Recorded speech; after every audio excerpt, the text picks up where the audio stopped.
ନିହାତି ବହୁତ ଆକ୍ଚୁଆଲି ୟାର ଏତେ ହିଟ୍ ଲାଷ୍ଟ ଟାଇମ୍ ହେଇଥିଲା ମତେ ବହୁତ କଲ୍ ଆସିଲା କେବେ ହବ ଆଉଥରେ କେବେ ହବ ଆଉଥରେ କେବେ ହବ କେବେ ଡେଟ୍ କେବେ ତ ଆଜିର ଆନାଉନ୍ସ ହେଲା ସो ଆପଣଙ୍କୁ ବହୁତ ରିକ୍ୱେଷ୍ଟ କରିବି ବହୁତ ମାତ୍ରାରେ ପ୍ରଚାର କରନ୍ତୁ ଯେମିତି ସାରା ଓଡ଼ିଶାର ହଉ ଇଣ୍ଡିଆର ହଉ ଭଲ ଫିଲ୍ମ ଆସୁ। ଚଳଚ୍ଚିତ୍ର ଗୋଟେ କଥା ହେଲା ଆମର ମୁଖ୍ୟ ବିଷୟବସ୍ତୁ ହେଲା ଯେ ସକ୍ସେସ୍ ପର୍ସନଙ୍କ ଉପରେ ଫିଲ୍ମ ହବ, ଏଇଟା ହଉଛି ନମ୍ବର ୱାନ୍।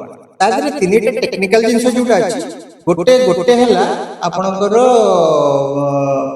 ଅଡିଓ ଡେସ୍କ୍ରିପସନ ଯୋଉଟା କୁହନ୍ତି, ଏଇଟା ଇନଫର୍ମେସନ ଆଣ୍ଡ ବ୍ରଡକାଷ୍ଟିଂ ମିନିଷ୍ଟ୍ରି ତରଫରୁ ଏଇଟା ଘୋଷଣା କରାଯାଇଛି ଏବଂ ତାକୁ ଏସଏସପିଡି ଗାଇଡଲାଇନ ଦେଇଛନ୍ତି। ଲକ୍ଷ୍ୟ ନିହାତି କହିବି ମାନେ ଯେଉଁମାନେ ସକ୍ସେସ୍ ଷ୍ଟୋରି ଅଫ୍ ମାନେ ଏବଲ୍ଡ ପର୍ସନ୍ସ ଚାହୁଁଛି ସେମାନଙ୍କ କେଉଁ ଭଲ କାମ କରିଛନ୍ତି ମାନେ ଆମ ଦେଶ ପାଇଁ ନିଜ ପାଇଁ ସମାଜ ପାଇଁ ତାଙ୍କର ମୋଟୋ ହେଲା ସେଇଟା ଯେ ଲୋକ ଜାଣନ୍ତୁ ସେମାନେ ବି ଭଲ କାମ କରିପାରିବେ ଆମ ଭଳିଆ ସେମାନେ ନିଜକୁ ଲୋକଙ୍କୁ ଦେଖେଇ ପାରିବେ ଆମେ ବି ସେତିକି ପାରିବୁ ଆପଣ ଯାହା ନର୍ମାଲ ପର୍ସନ କରୁଛି ଆମେ ବି ସେତିକି କରିପାରୁଛୁ ଆର ଲକ୍ଷ୍ୟ ସେଟା ଆକ୍ଚୁଆଲି ମାନ୍ୟବର ମୁଖ୍ୟମନ୍ତ୍ରୀ ଆମେ ଧନ୍ୟବାଦ ଦେବି ଆଣ୍ଡ ବିଭାଗୀୟ ମନ୍ତ୍ରୀ ତାଙ୍କୁ ଏ ପ୍ରୟାସ ଏତେ ସୁନ୍ଦର ଜିନିଷଟେ କରିଛନ୍ତି ସାରା ଆମ ଇଣ୍ଡିଆ ଏଇଟା ପାଇଁ ଏଇଟା ଆର ବର୍ଷ ବହୁତ ହେଇଥିଲା ସକ୍ସେସ୍ ଆଉ ତାକୁ ଦେଖିକି ମୁଖ୍ୟମନ୍ତ୍ରୀ ପୁଣି ଆକୁ ଆଉଥରେ ଚେଷ୍ଟା କଲେ ନା ନିହାତିଟା ପ୍ରତିବର୍ଷ ହେବା ଦରକାର ଆମ ଓଡ଼ିଶା ମାନେ ସର୍ଟ ଫିଲ୍ମ ଫେଷ୍ଟିଭାଲ ଅଲ୍ ଇଣ୍ଡିଆରେ ଆର୍ଥର ଆସିଥିଲା ଆପ୍ରୋକ୍ସିମେଟଲି 179 ଫିଲ୍ମ ଆଶା ଅଛି ଏଥର ଆହୁରି ବହୁତ ଫିଲ୍ମ ଆସିବ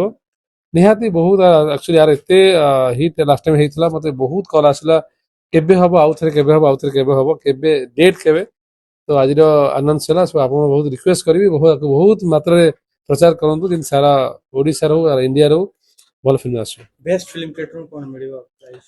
ଟୋଟାଲ ପ୍ରାଇଜ ଅଛି ଆକ୍ଚୁଆଲି 10 ଲକ୍ଷ ଟଙ୍କା ତା ଭିତରେ ଆମର ସମସ୍ତଙ୍କୁ ପ୍ରାଇଜ ମିଳିବ ଭଲ best film best director best ମାନେ ଭିଜିଏମ୍ ବେଷ୍ଟ ଷ୍ଟୋରି ଆଉ ଏଭ୍ରିଥିଙ୍ଗର ଆମେ ପ୍ରାଇଜ ରଖିଛୁ ମନି ତ 10 ଲାख କେତେ ଆସିଲାଣି?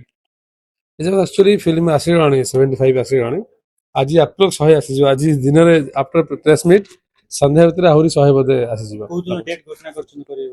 ଆସନ୍ତା 11ରେ ନହେଲେ 24 ତାରିଖ ହବ ଗ୍ରାଣ୍ଡ ଫିନାଲ ହବ ମୁଁ ସମସ୍ତେ ରିକ୍ୱେଷ୍ଟ କରିବି ଆଉ ଥରେ ଦେଖା ହବା 11 ତାରିଖ। ନମସ୍କାର, ମୋ ନାଁ ଶ୍ୟାମା ପ୍ରସାଦ ମିଶ୍ର।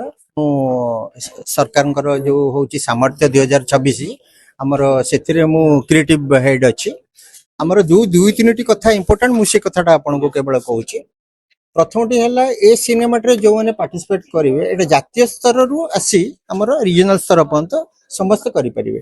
ଆମେ ଏପର୍ଯ୍ୟନ୍ତ ଅନେକ ସିନେମା ପାଇସାରିଲୁଣୁ ଯୋଉଥିରେ କି ଆପଣଙ୍କର ବମ୍ବେ ପୁନେ ଆପଣଙ୍କର କଲିକତା ୱେଷ୍ଟବେଙ୍ଗଲ ମାନେ କେରଳ ଏମିତି ବହୁତ ବାହାରୁ ଆମେ ପାଇଛୁ ଏବଂ ଓଡ଼ିଶାରେ ଯୋଉମାନେ ଆପଣମାନେ ଦେଖିଲେ ଖୁସି ଲାଗିବ ଯୋଉ ଦିବ୍ୟାଙ୍ଗ ମାନେ ବହୁତ ଆଚିଭ୍ କରିଛନ୍ତି ନ୍ୟାସନାଲ ଇଣ୍ଟରନ୍ୟାସନାଲ ଲେଭେଲରେ ସ୍ପୋର୍ଟସ ପର୍ସନ ହୁଅନ୍ତୁ ବା ସଙ୍ଗୀତଜ୍ଞ ହୁଅନ୍ତୁ ପ୍ରଶାସନିକ ସେବାରେ ହୁଅନ୍ତୁ ସମସ୍ତଙ୍କର ଭିଡିଓ ମଧ୍ୟ କରାଯାଇଛି ଏବଂ ବହୁତ ସୁନ୍ଦର ଫିଲ୍ମ କରାଯାଇଛି ଯୋଉଟାକି 2 ମିନିଟ୍ 5 ମିନିଟ୍ ଭିତରେ ଏଇ ସିନେମାର ଅବଧି ରହିଛି ଏବଂ ସେଥିପାଇଁ 10 ଲକ୍ଷ ଟଙ୍କାର ରାଜ୍ୟ ସରକାରଙ୍କ ତରଫରୁ ଟୋଟାଲ ରହିଛି ଯୋଉଥିରେ କି ଆମର ଜାତୀୟ ଏବଂ ରିଜନାଲ ସ୍ତରରେ ଆମର ପୁରସ୍କାର ବିତରଣ କରାଯିବ। 8 ତାରିଖ ଦିନ ଆମର ସ୍କ୍ରିନିଂ କରାଯିବ ଏବଂ 7 ତାରିଖ ଭିତରେ ଯୋଉମାନେ ଦେଇନାହାନ୍ତି ସେମାନେ ଦେବାକୁ ଅନୁରୋଧ କରୁଛୁ।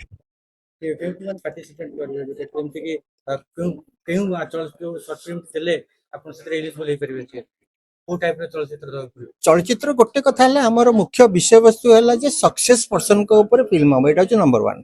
ତା ଦେହରେ ତିନିଟା ଟେକ୍ନିକାଲ ଜିନିଷ ଯୋଉଟା ଅଛି, ଗୋଟେ ହେଲା ଆପଣଙ୍କର ଅଡିଓ ଡେସ୍କ୍ରିପସନ ଯୋଉଟା କୁହନ୍ତି, ଏଇଟା ଇନଫର୍ମେସନ ଆଣ୍ଡ ବ୍ରଡକାଷ୍ଟିଂ ମିନିଷ୍ଟ୍ରି ତରଫରୁ ଏଇଟା ଘୋଷଣା କରାଯାଇଛି ଏବଂ ତାକୁ ଏସଏସପିଡି ଗାଇଡଲାଇନ ଦେଇଛନ୍ତି ଆମକୁ।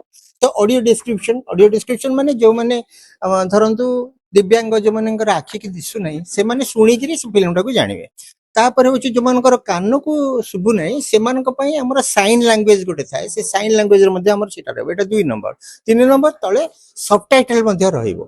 ତ ଯୋଉମାନେ ଆପଣଙ୍କର ଡାଇଲଗଟାକୁ ଶୁଣି ପାରୁନାହାନ୍ତି ସେମାନେ ସବଟାଇଟଲ ମଧ୍ୟ ଦେଖିବେ ଏବଂ ଏଥିରୁ ମଧ୍ୟ ଜାଣିପାରିବେ ସାଇନ୍ ଲାଙ୍ଗୁଏଜ। ଏଇ ତିନିଟା କ୍ୟାଟେଗୋରୀରେ ଯୋଉମାନେ ଫିଲ୍ମ ପକେଇବେ ଏବଂ ପକେଇଛନ୍ତି ସେମାନଙ୍କ ଭିତରୁ ବେଷ୍ଟ ଫିଲ୍ମ ଯିଏ ଭଲ କ୍ୱାଲିଟିର ଫିଲ୍ମ କରିଥାଏ ତାଙ୍କୁ ପୁରସ୍କାର କରିବେ। ଏ ପର୍ଯ୍ୟନ୍ତ 50ରୁ ଉର୍ଦ୍ଧ୍ୱ ଫିଲ୍ମ ଆସି ସାରିଲାଣି ଏବଂ ଆଶା କରୁଛୁ ନିଶ୍ଚିତ ଭାବରେ 70ରୁ ଅଧିକା ଫିଲ୍ମ ଏଥର ମଧ୍ୟ ହବ। ଏଇଟା କଷ୍ଟସାଧ୍ୟ ଏ ଫିଲ୍ମ, ଗତଥର ମୁଁ କହିଛି ଗତଥର ଅପେକ୍ଷା ଏଥର କଷ୍ଟସାଧ୍ୟ କାରଣ ଏଥର ପୁରା ସମ୍ପୂର୍ଣ୍ଣ ଡକୁମେଣ୍ଟାରୀ ଟାଇପର ଏଇଟା ହଉଛି। ତଥାପି ବହୁତ ଉତ୍ସାହ ଦେଖିଛି ତ ବହୁତ ସୁନ୍ଦର ଫିଲ୍ମ ହେଇଛି ଯାହାକୁ ଦେଖିଲେ ଆପଣମାନେ ଖୁସି ହେବେ। ଆପଣମାନେ ଟିକେ ଅଧିକ ସଂଖ୍ୟାରେ ପ୍ରଚାର କରନ୍ତୁ।